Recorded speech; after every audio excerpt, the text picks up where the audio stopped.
आज की इस क्लास में हम यूजीसी नेट अर्थशास्त्र की जो परीक्षा हुई है उसमें पिछले वर्षों के कुछ प्रश्न हैं और ये जो प्रश्न हमारे हैं एग्रीकल्चर कृषि से संबंधित हैं, जिसे आज की इस वीडियो में हम सोल्व करने वाले हैं। सबसे पहला प्रश्न लेते हैं आज का हम।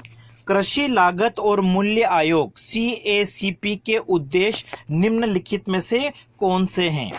देखिए, कृषि लागत और मूल्य आयोग की अगर हम बात करें तो इसकी जो स्थापना है वो की गई है 1965 में, और वर्तमान समय में अगर हम देखें ये इसका कार्य क्या है, जो कृषि फसलें हैं उसके न्यूनतम समर्थन मूल्य की घोषणा करना। ठीक है, किसानों के लिए एक तरह से जो कृषि मूल्य होते हैं उनको स्थिर बनाए रखना।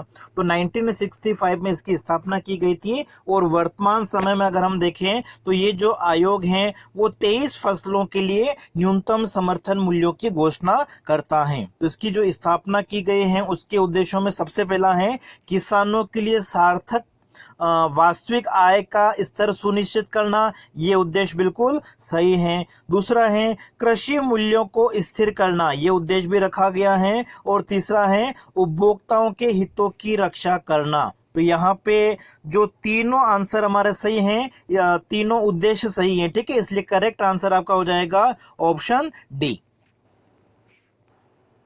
फिर देखिए सेकंड प्रश्न, भारत की न्यूनतम समर्थन मूल्य MSP नीति केवल गेहूं, धान और मोटे अनाज को शामिल करती है? नहीं। ठीक है, अगर MSP की अगर बात करें तो गेहूं, चावल, मोटे अनाज के साथ साथ बहुत सारी फसलें उनको सम्मिलित किया गया है, इसलिए पहला कथन हमारा गलत है।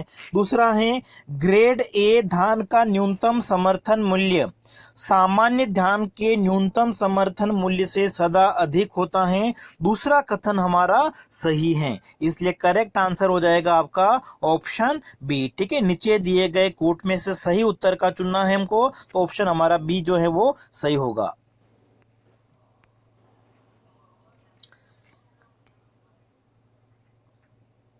फिर देखिए तीसरा प्रश्न नेक्स्ट हमारा, निम्नलिखित फसल बीमा योजनाओं को उनके शुरू किए गए काल क्रमानुसार व्यवस्थित कीजिए।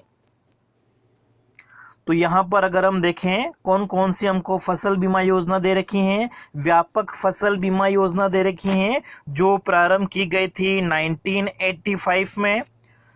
राष्ट्रीय कृषि बीमा योजना ये लगभग प्रारंभ की गई है 1999-2000 के आसपास।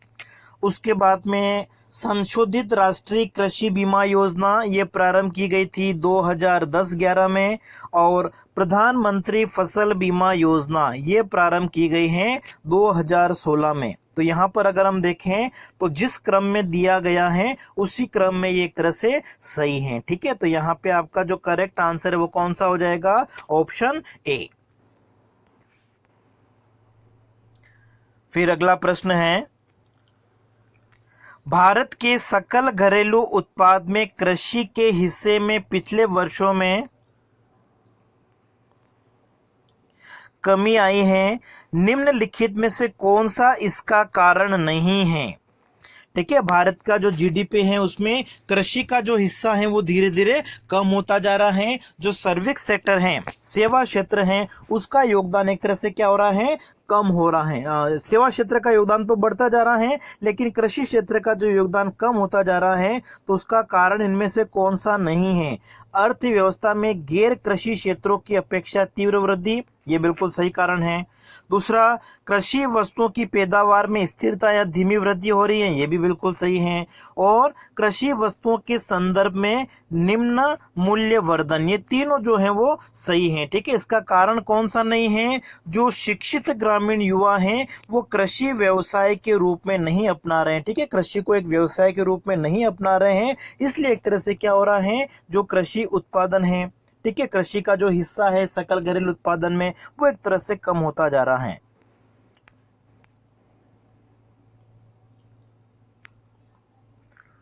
अगला प्रश्न है, निम्नलिखित में से कौन सा कथन 2015-16 की अवधि के दौरान भारतीय अर्थव्यवस्था के संबंध में सही नहीं है? ठीक है, अगर हम डेटा की बात करें तो ये डेटा थोड़ा पुराना हो चुका है, लेकिन फिर भी इसका जो करेक्ट आंसर है वो हो जाएगा ऑप्शन डी। आगे के जो हमारे एग्जाम होंगे उसमें इस तरह के क्वेश्चन नहीं आएंगे पुराने डेटा के। अगला है, सहकारिता क्षेत्र में एकल खिड़की प्रणाली निम्न में से किसका समन्वय करती है?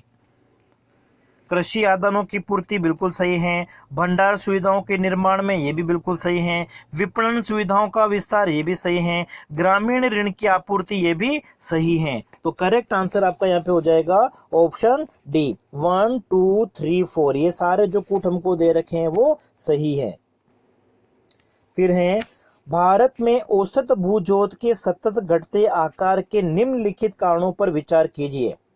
ठीक है, औसत भूजोत का जो आकार है वो एक तरह से क्या होता जा रहा है, कम होता जा रहा है। तो उसका कारण इनमें से कौन सा है? कृषि का यंत्रीकरण, ठीक है, ये जो आकार है उसके साथ में संबंधित नहीं है। चकबंदी में तो जो छोटे छोटे खेत होते हैं उनको मिलाया जाता है, तो ये भी नहीं हो सकता है। भू स्वामित्व की इच्छा, ठीक है, प्रत्येक व्यक्ति की इच्छा होती है कि वो भूमि का एक तरह से मालिक हो, तो ये कारण हो सकता है। और उत्तराधिकार कानून, ठीक है, तो ये भी हो सकता है। तो यहाँ पे जो आपका करेक्ट आंसर होना चाहिए वो हो जाएगा ऑप्शन बी, तीसरा और चौथा ऑप्शन जो है वो सही है। अगला प्रश्न है, निम्नलिखित में से कौन सा कृषि जोत भारत में सर्वाधिक प्रतिशत में है? सीमांत, लघु, बड़ा जोत या फिर मीडियम वाला? ठीक है, इसमें अगर हम देखें तो जो कृषि गणना हुई थी 2015-16 में, ठीक है, कृषि गणना प्रत्येक 5 वर्षों में होती है, तो 2015-16 की अगर हम कृषि गणना देखें तो उसमें जो छोटे और सीमांत जोत हैं उनका जो हिस्सा है वो कितना है, 86% के आसपास है। ठीक है, तो यहाँ पे जो आपका करेक्ट आंसर हो जाएगा वो हो जाएगा ऑप्शन ए, सीमांत जोत। ठीक है, भारत में कौन सा कृषि जोत सर्वाधिक प्रतिशत में है? सीमांत जोत। करेक्ट आंसर हमारा हो गया ऑप्शन ए। अगला है, 2013-14 में भारत में धान की सर्वाधिक उत्पादकता वाले प्रथम 2 राज्य, तो ये भी पुराना हो चुका है, लेकिन उस समय की अगर हम बात करें तो दिल्ली और पंजाब होना चाहिए। ठीक है, इसको आप चेक कर लीजिएगा।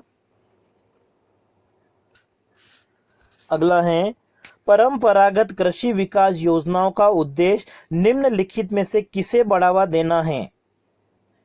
ठीक है, परंपरागत कृषि विकास योजना जो है वो 2015-16 में प्रारंभ की गई थी, कृषि एवं किसान कल्याण मंत्रालय के द्वारा। और इसका जो उद्देश्य है, ठीक है, वो बागवानी फसल को बढ़ावा देने से संबंधित है। अगला प्रश्न है, कृषि वस्तुओं के लिए न्यूनतम समर्थन मूल्यों का निर्धारण किस निकाय की सिफारिशों को ध्यान में रखते हुए किया जाता है? ठीक है, अभी हमारा क्वेश्चन आया तो उसमें हमने देखा था CACP, कृषि मूल्य एवं लागत आयोग जो है वो सिफारिश करता है और उसी के आधार पर न्यूनतम समर्थन मूल्यों की जो घोषणा है वो की जाती है।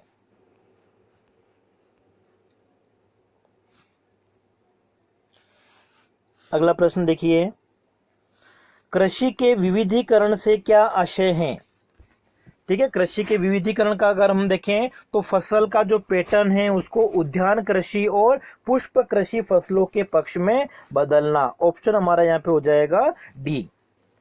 फिर नेक्स्ट है, निम्नलिखित में से कौन सी योजना राष्ट्रीय कृषि विकास योजना RKVY में शामिल नहीं है?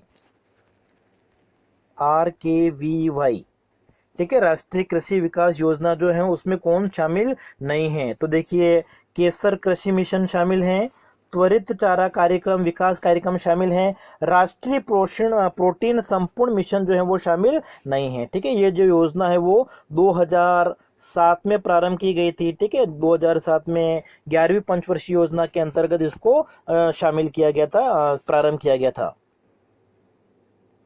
अगला है, भारत में कृषि उत्पादकता काफी कम है। ठीक है, बिल्कुल सही है, ये हमारा कथन है। और भारत में जनसंख्या वृद्धि की दर कम है। ठीक है, लेकिन इसका कारण नहीं, भारत में कृषि उत्पादकता काफी कम है लेकिन उसका कारण ये नहीं हो सकता है। तो यहाँ पे ए सही है और आर एक तरह से क्या है, गलत है। तो ऑप्शन हमारा हो जाएगा सी। अगला प्रश्न है, निम्नलिखित में से किस अंतराल में कृषि संगणना की जाती है? ठीक है, कृषि संगणना जो है वो प्रत्येक 5 वर्षों में एक बार की जाती है। ऑप्शन हमारा सी।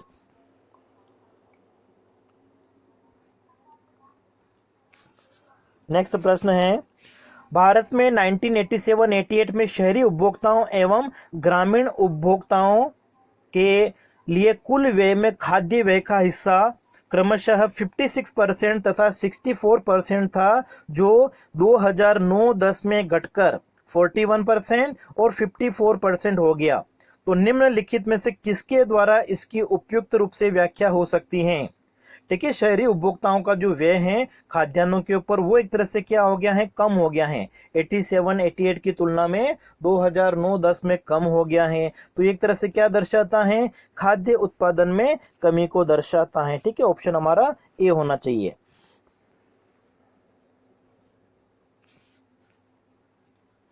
अगला है, कृषि संबंधी जनगणना निम्नलिखित में से किस अंतराल पर की जाती है? 5 वर्षों में एक बार। ठीक है, ये दिसंबर 2015 में भी आया हुआ है और जुलाई 2016 का जो एग्जाम हुआ था उसमें भी आया था।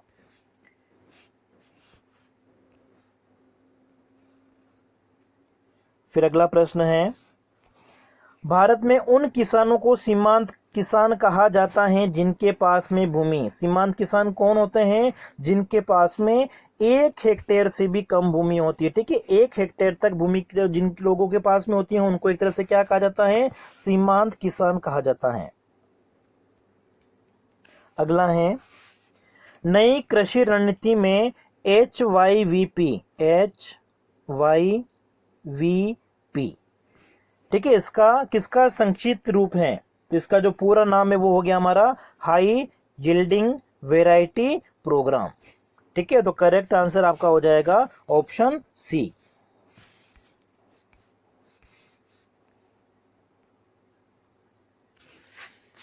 अगला प्रश्न है, यदि किसी नियम भूखंड पर अधिक से अधिक पूंजी और श्रम का प्रयोग किया जाता है। ठीक है, ये हमारे पास में जैसे खेत हैं, जैसे ये खेत हैं, अब इसी खेत पर अगर क्या किया जाए, श्रम और पूंजी की अधिक मात्रा का प्रयोग किया जाता है। ठीक है, भूमि के एक निश्चित टुकड़े पर अगर श्रम और पूंजी का अधिक प्रयोग किया जाएगा तो इसको क्या कहा जाता है? गहन कृषि कहा जाता है। अगला प्रश्न है, उस फसल का नाम बताइए जिनके संदर्भ में हरित क्रांति, ठीक है, हरित क्रांति जो है भारत में कब प्रारंभ हुई थी? 1966-67 में। और इसका जो सबसे ज्यादा लाभ है वो गेहूं और चावल की फसल को हुआ था। और भारत में हरित क्रांति का जो जनक है वो किसको माना जाता है? MS स्वामीनाथन को। और सबसे ज्यादा जो फायदा हुआ है वो किसको हुआ है? गेहूं और चावल की फसल को। ऑप्शन हमारा बी। फिर ये भी हमारा डेटा पुराना है, 2012-13 के दौरान गेहूं का सर्वाधिक उत्पादन, तो पंजाब और हरियाणा इसका आंसर होना चाहिए। फिर अगला प्रश्न देखिए, भारत में हरित क्रांति कार्यक्रम प्रारंभ करने के बाद धान तथा गेहूं, ठीक है, धान का मतलब यहाँ पे चावल से है, तो धान एवं गेहूं के उत्पादन में वृद्धि के लिए निम्नलिखित में से क्या महत्वपूर्ण रहा है? फसल संरचना में परिवर्तन, ये बिल्कुल सही है। उन्नत उत्पादकता हम कह सकते हैं। फसल का बीमा, ठीक है, ये नहीं कह सकते, फसल का बीमा इसके साथ में संबंधित नहीं है हरित क्रांति के साथ में। और फसलों के अंतर्गत क्षेत्रफल में वृद्धि, तो पहला, दूसरा और चौथा होना चाहिए, इसलिए करेक्ट आंसर आपका हो जाएगा ऑप्शन बी। और फिर आज का जो हमारा अंतिम प्रश्न है, हरित खेती अंतर्ग्रस्त करती हैं, ठीक है, हरित खेती की अगर हम बात करें तो ये जो संबंधित है वो हमारा हो जाएगा ऑप्शन सी के साथ में, एकीकृत कीट प्रबंधन, एकीकृत पोषक पदार्थ आपूर्ति और एकीकृत प्राकृतिक संसाधन प्रबंधन। तो आज की क्लास में इतना ही।